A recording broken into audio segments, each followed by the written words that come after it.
Shalom, shalom, chers amis du bout des ondes, chers frères et sœurs dans le Seigneur, que la paix et la grâce de Dieu vous soient renouvelées. Ici, c'est le coach Amos Louis.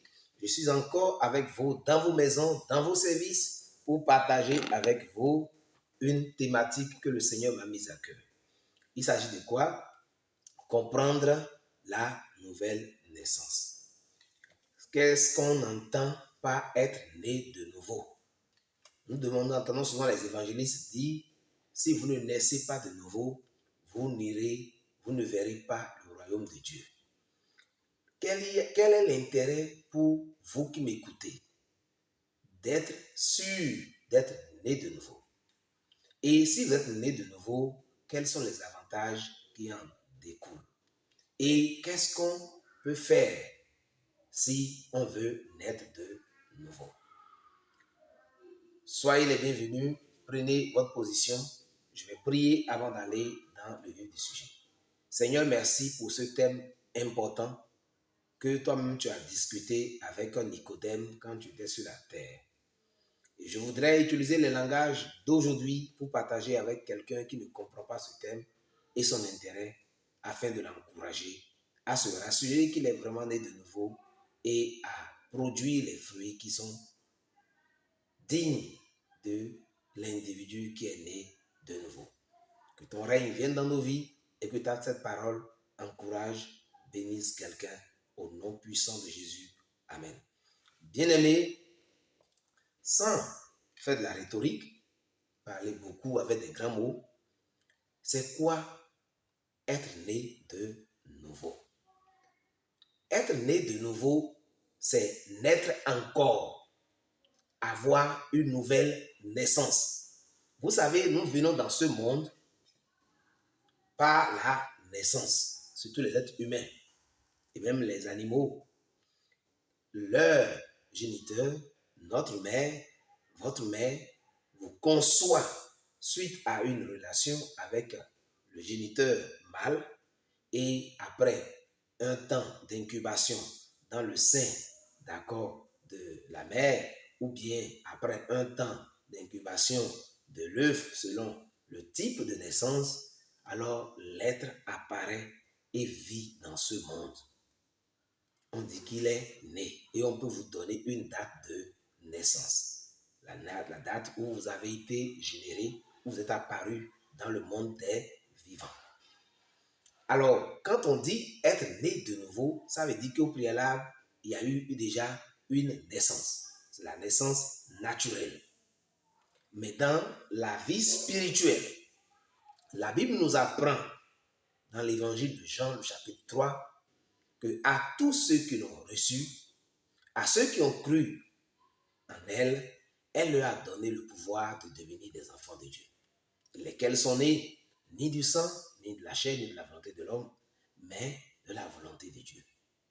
Lorsqu'un individu dans ce monde est fatigué de son péché, est fatigué de la vie qu'il ou elle mène et a envie du secours divin, il soupire après le secours divin.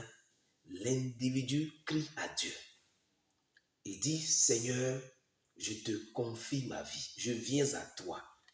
Je crois en ton Fils unique, Jésus, mort sur la croix de Calvaire, et je reconnais qu'il l'a fait pour moi et il a pris ma place, il est mort pour moi, je prie que tu me pardonnes.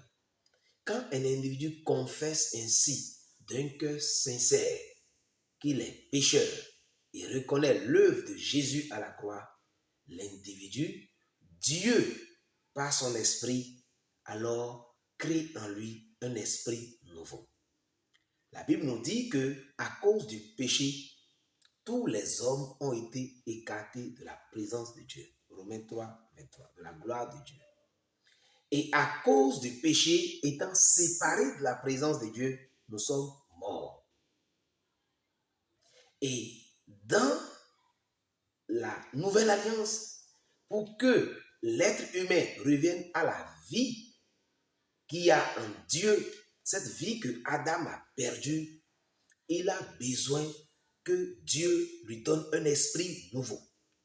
à la nouvelle naissance, Dieu crée en l'être qui est perdu dans le péché, mort au péché, Dieu crée en lui un esprit nouveau. C'est dès le moment que Dieu crée en vous cet esprit nouveau qu'on dit que vous êtes né de nouveau. C'est pourquoi Jésus disait à Nicodème, si tu n'es pas né d'eau et d'esprit, tu ne verras le royaume de Dieu. Car ce qui est né de la chair est chair, ce qui est né du sang est sang, mais ce qui est né de l'esprit est esprit. Donc, vous naissez de nouveau lorsque Dieu, par son Esprit Saint, donne la vie à votre esprit qui est mort à cause de l'état de péché que vous avez hérité de vos parents et qui ont hérité de leurs parents et qui ont hérité tout cela de Adam depuis sa séparation avec Dieu lorsqu'il a péché dans le jardin d'Éden. Bien-aimé, qu'est-ce que cela implique? Cela veut dire que quoi? Lorsque vous êtes dans ce monde, vous allez à l'église ou pas, vous allez à la mosquée, quoi que vous fassiez, si vous n'avez pas cru en Jésus comme votre Seigneur et votre Sauveur, si Dieu n'a pas créé en vous un esprit nouveau, ça veut dire que vous n'êtes pas né de nouveau. Et si vous n'êtes pas né de nouveau, ça veut dire que vous n'êtes pas un enfant de Dieu. Parce que quand on lit Jean 1, le verset 12, à tous ceux qui ont cru en son nom, elle leur a donné le pouvoir de devenir des enfants de Dieu. On ne devient pas enfant de Dieu parce qu'on fréquente une église évangélique, ou bien une église catholique, ou bien une église protestante, ou bien on est à la maison. On devient enfant de Dieu lorsque on est né d'eau et d'esprit, lorsqu'on est né de nouveau. Et c'est très important de comprendre cela. On ne naît pas de nouveau parce que ton papa est pasteur, ou bien on est enfant d'un diacre, ou bien on chante à l'église. Maintenant, quand quelqu'un est né de nouveau, il devient un enfant de Dieu. Il est né dans le royaume de Dieu. Comme tout enfant qui naît, il a besoin d'être entretenu. Entretenu par la parole de Dieu, entretenu par la prière. Dieu est esprit. Ses enfants, donc, doivent être aussi esprit spirituel. Et vous devez savoir que vous qui m'écoutez, vous êtes en réalité un esprit vivant dans un corps et possédant une âme. Je répète, vous êtes un esprit vivant dans un corps et possédant une âme. Quand vous avez cru en Dieu, en particulier en Jésus, que Dieu régénère votre esprit perdu au péché, vous devenez un enfant de Dieu. Et quand vous devenez un enfant de Dieu, vous devez donc vous comporter comme tel. Et pour y parvenir, vous avez besoin, primo, d'être enseigné régulièrement dans la parole de Dieu. Vous avez besoin qu'on vous enseigne comment prier pour que vous puissiez être constamment en connexion avec Dieu. Et par la suite, quand vous faites cela, l'avantage, c'est que vous croissez, vous grandissez dans votre vie spirituelle, puisque vous êtes un esprit nouveau. Vous êtes né de nouveau. Vous êtes né dans le royaume de Dieu.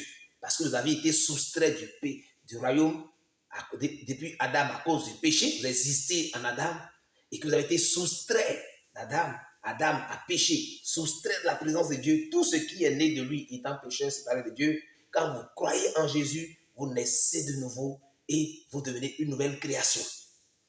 Par analogie, dans le monde physique, quand quelqu'un naît, un enfant naît, sa maman l'allaite, on le lave, on le soigne, on le nourrit constamment pour qu'il grandisse.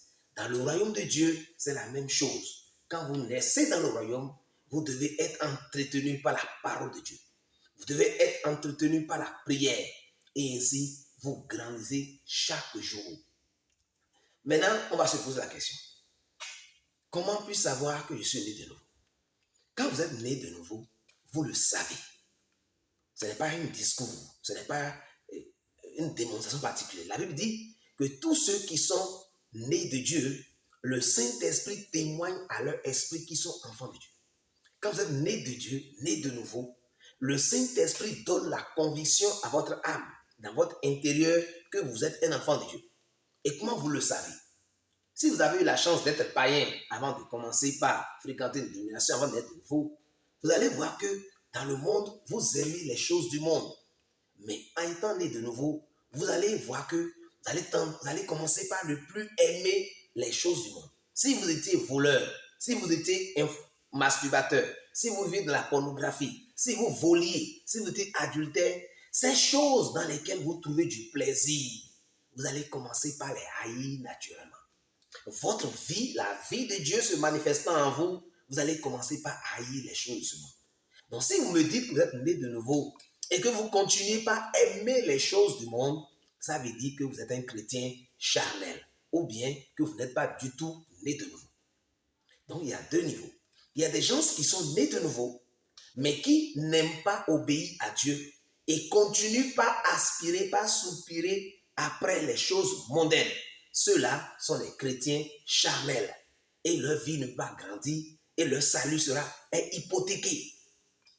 Mais ceux qui sont nés de nouveau, ils ont soif de Dieu et quand ils désirent grandir à travers la parole de Dieu, à travers la prière, leur âme grandit dans la connaissance de Dieu et ils deviennent progressivement des chrétiens de plus en plus matures.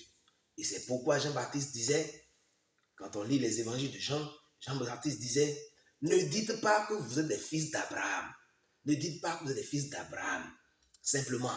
Mais comportez-vous comme Abraham s'est comporté parce que Abraham était l'homme de foi. Si vous êtes un enfant de Dieu, vous devez produire des fruits dignes de ce nom. Vous devez vous comporter comme un enfant de Dieu et non comme un enfant du diable. Parce que si vous n'êtes pas un enfant de Dieu, vous êtes un enfant du diable.